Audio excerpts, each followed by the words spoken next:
Mga kapatid sa pananampalatayang Islam, naiulat na ang salaf, ang naunang henerasyon ng mga Muslim, kanu yadu'una Allah Ta'ala sittata ashhur an yuballigahum Ramadan.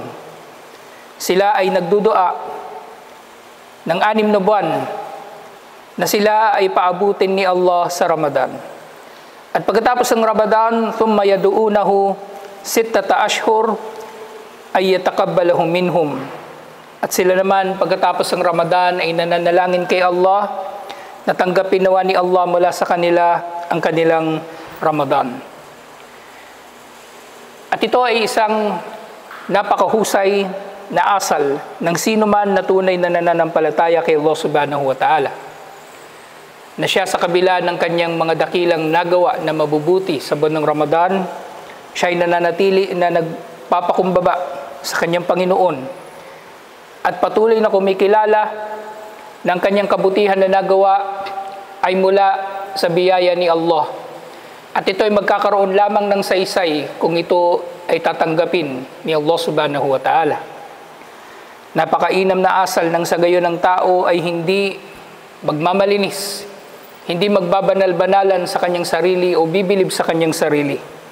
Dahil nalalaman niya na ang lahat ng ito ay mula sa biyaya ni Allah Subhanahu wa Ta'ala at hindi katulad ng mga kuffar na tuwing ang mayroong mabuting nangyayari sa kanila ay nakala nila na ito ay dinulot lamang ng kanilang mga sarili. Mga kapatid sa pananampalatayang Islam, ang dua ay hindi lamang ginagawa tuwing Ramadan at nalalaman nating lahat ang bagay na ito.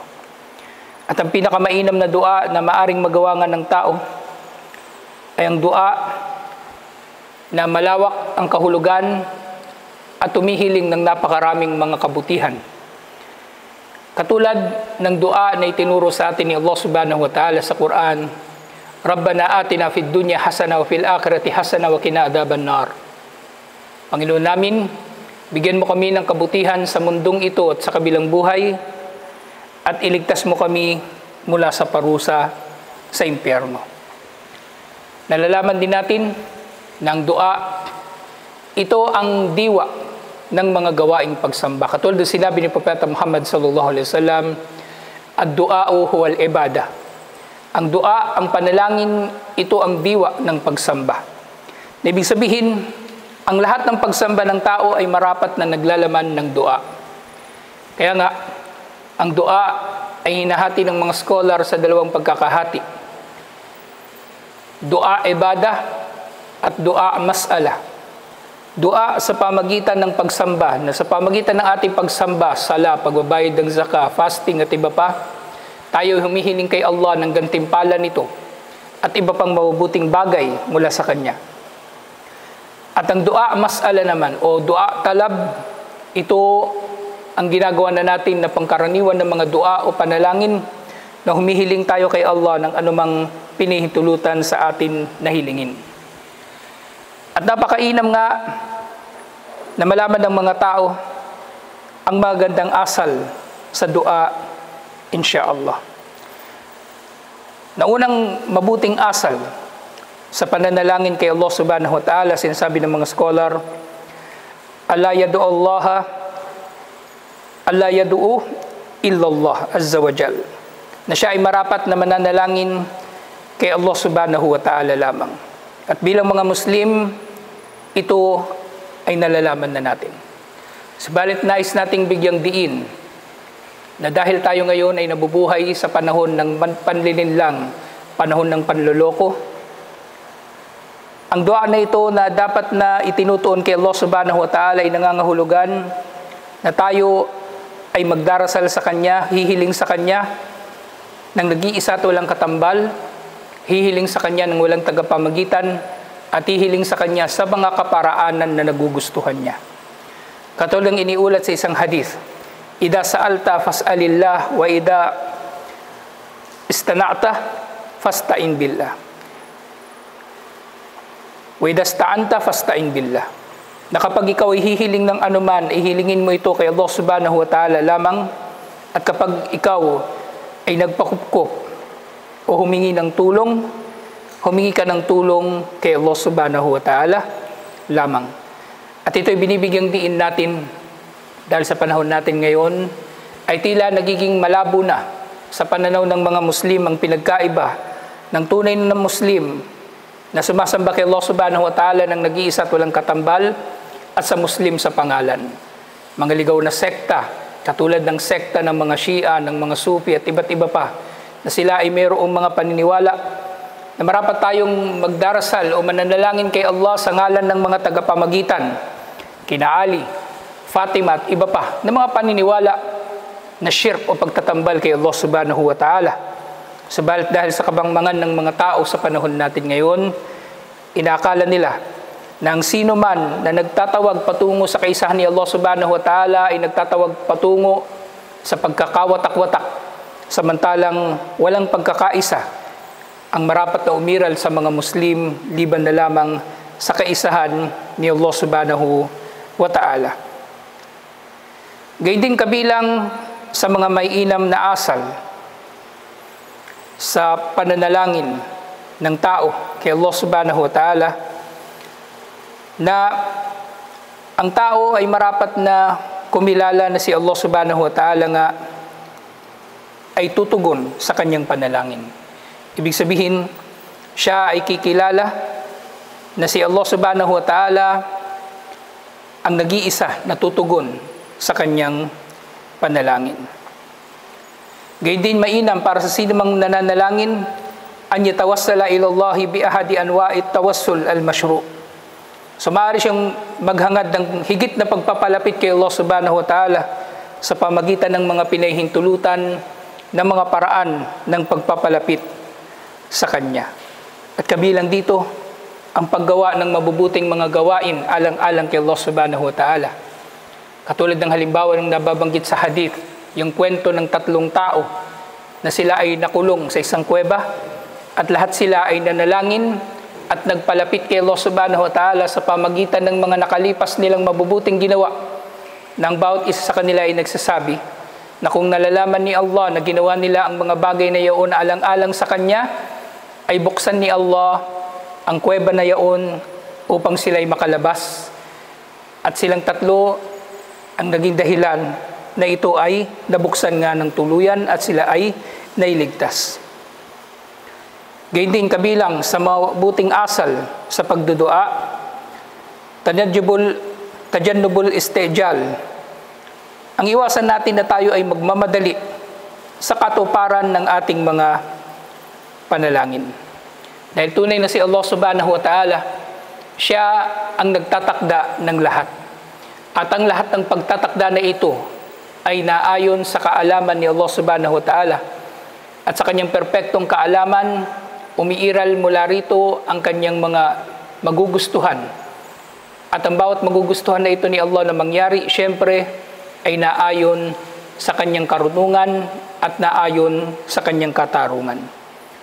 Huwag natin pipilitin si Allah o kaya mamadaliin natin siya sa pagkakatupad sa ating mga panalangin o kaya ay nanaisin natin eksakto kung anong hiniling natin ay yun ang tutuparin ni Allah. Si Allah ay hindi natin alipin. Si Allah ay hindi natin utusan. Si Allah ang Panginoon nating lahat at tayo ay mga alipin lamang niya na humihiling sa Kanya, kaya tayo ay dapat na magpapakumbaba tuwing ang tayo ay nananalangin kay Allah subhanahu wa ta'ala. At syempre, sa pagmamadali sa pananalangin, ito ay nagpapakita pa nga ng masamang damdamin laban kay Allah subhanahu wa ta'ala. Ang marapat sa mananampalataya ay ang alalahanin niya na si Allah subhanahu wa ta'ala ay may kaalaman sa lahat ng kanyang mga nilikha at siya ay makatarungan sa pamamahagi ng kanyang mga biyaya at maaring ang iyong dua ay tutuparin nga ni Allah mismo ayon sa iyong hiniling o kaya ay bibigyan ka ni Allah subhanahu wa ta'ala ng mas mainam pa kaysa sa iyong ipinanalangin sa Kanya. Na mas madalas ay maaring hindi mo nga ito nakikilala. Subalit, mainam sa tao ang hindi nga nagmamadali at mainam na siya ay nananatili na mapagpasalamat kay Allah subhanahu wa ta'ala.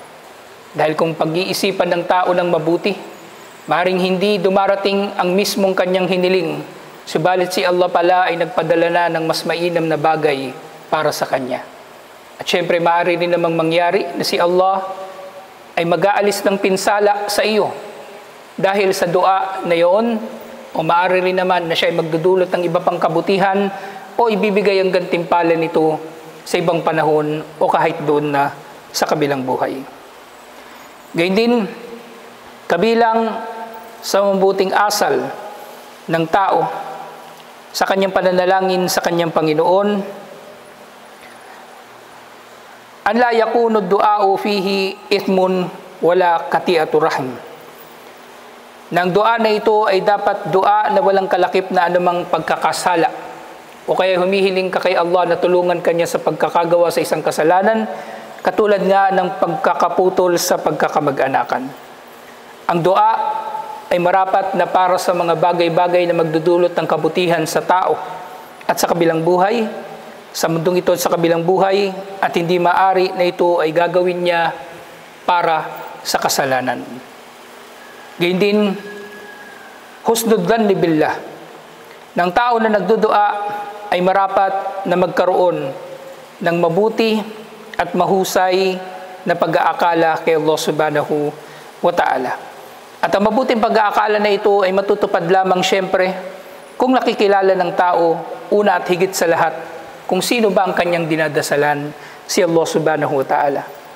Dahil ang tao na nakakakilala sa kadakilaan ni Allah ay kikilala rin sa kanyang sariling kahinaan, kaya hindi siya magmamalaki. At hindi rin naman niya mamaliitin ang Panginoon na kanyang dinadasalan. Sinasabi nga ni Propeta Muhammad sallallahu alaihi wasallam sa isang hadith, "Udu Allah wa antum muquna bil ijabah." Udu Allah wa antum muqinuna bil ijabah. Manalangin kayo kay Allah na kayo ay nakatitiyak na siya ay tutugon nga sa inyong mga panalangin, gaano man ito tuparin ni Allah sa iba't ibang mga kaparaanan.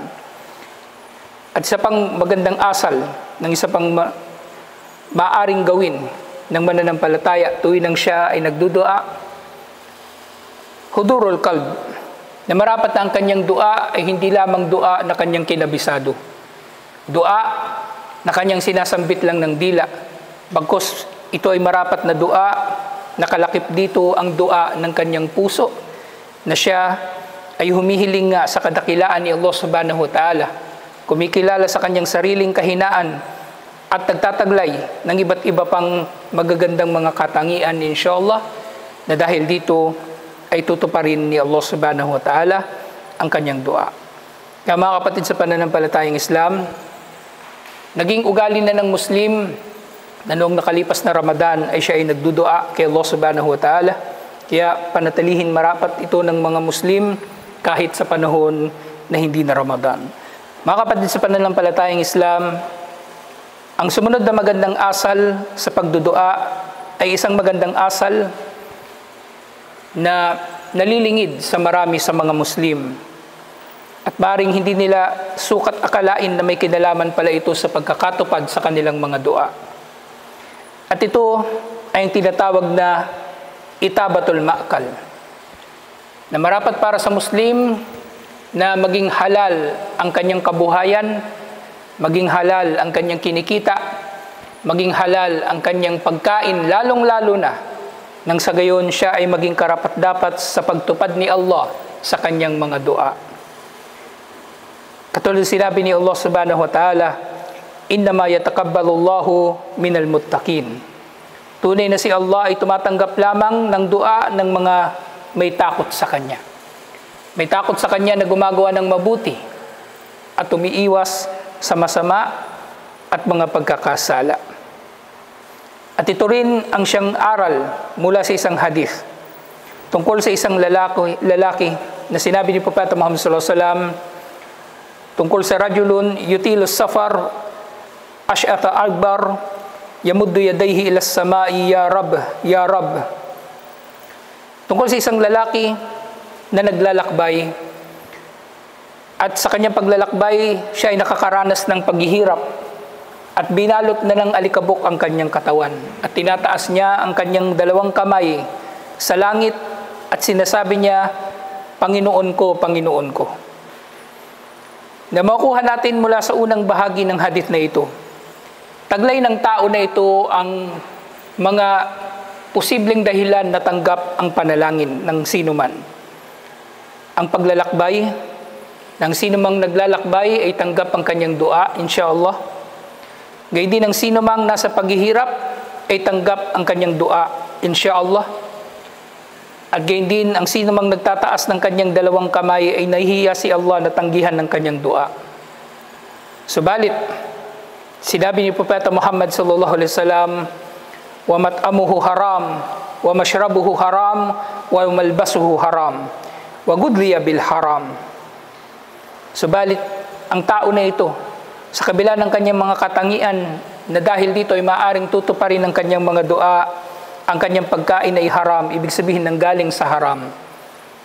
Ang kanyang inumin ay nanggaling sa haram, ang kanyang damit ay nanggaling sa haram, at siya, ang kanyang katawan ay nakakatanggap ng sustansya mula sa haram. Fa'anna yustajabu lahu? Fa'anna yustajabu lidhalik? So paanong tutugunin ni Allah ang kanyang panalangin sa pamagitan ng kanyang haram na pamumuhay? Kaya nga mga kapatid sa pananampalatayang Islam, maaaring isipin ng tao na wala itong kinalaman sa dua, subalit ito pala ay mayroong malaking kinalaman sa dua. Ng pang-aapi, panloloko, panlalamang, pandurugas sa kapwa, ay isa sa malalaking mga kadahilanan na hindi tatanggapin ni Allah ang ating mga dua, bagkus ay magiging malaking kadahilanan pa nga na tayo ay isusumpa ni Allah subhanahu wa ta'ala gaano man kataas ang tingin natin sa antas ng ating pananampalataya o ano pa mang pag-aakala natin na tayo ay karapat-dapat sa mga ninanakaw natin o dinudugas natin sa ating mga kapwa. Na sinabi nga, wa kadhalika akal al-haram yubtilu quwwatahu ya'ni ad-du'a wa yud'ifuha. Na sinabi ni Ibn al-Qayyim rahimahullah na ang kanyang pagkain ng haram ang nagpahina sa kanyang dua sa kabila ng pagiging matatag sana nito sa pamagitan ng pagtataglay niya ng mga katangian na magiging katanggap-tanggap ang dua mula sa kanya. Kaya mga kapatid sa pananampalatayang Islam, para sa sinumang tao na naghahangad na mapalapit kay Allah subhanahu wa ta'ala, ay dagdagan pa niya ang kanyang dua. Ang dua ay isang gawaing pagsamba na maaari nating gawin kahit kailan. Saan mang lugar. Hindi natin kailangan na mayroong wudu upang magdua. Maaring tayo ay naglalakad, gumagawa ng ating mga trabaho, nakasakay sa sasakyan, subalit tayo sa ating mga puso at kahit ang ating mga dila ay nagdudua at umaalala kay Allah subhanahu wa ta'ala, tunay na ito ay napakagaan na gawain para sa sinuman sa atin. Kaya ugaliin natin ng ating mga dila ay patuloy na gumagalaw sa mga dua at sa pag-aalaala kay Allah subhanahu wa ta'ala. Huwag natin pagkaitan ang ating mga sarili ng kabutihan ng dua na ito. At syempre, tuparin natin ang lahat ng mabubuting asal na natutunan natin mula sa mga batayan. Alhamdulillah.